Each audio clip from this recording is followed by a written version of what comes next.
In this video, we are going to see how we can enter a direct sales invoice in Odoo, as we have the transaction of 14th of January which says sales made of following items to Mr. Justin.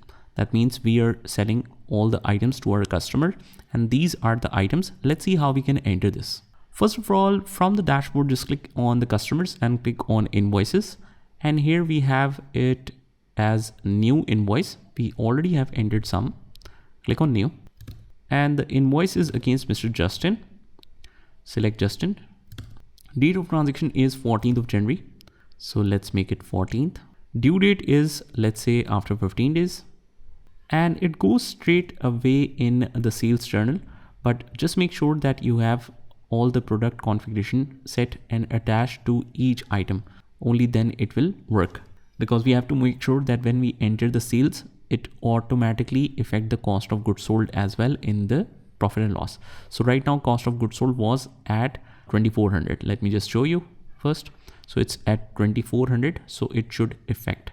By the way, guys, if you want to move back to the invoices, it will automatically be set and saved as draft. So you can continue it at any time.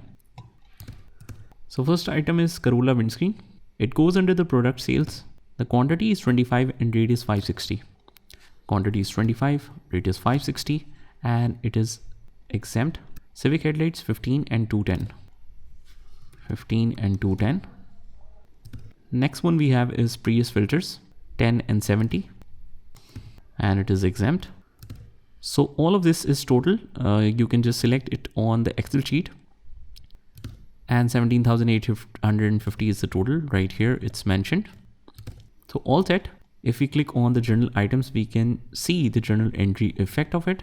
And after that, it is saved right now as draft. But when we confirm, it will be tagged as posted.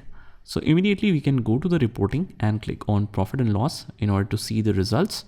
And as we can see, cost of goods sold has upgraded based on this transaction. So this is how you can enter a direct sales invoice in Odoo. Just try this by yourself and I'll see you in the next one.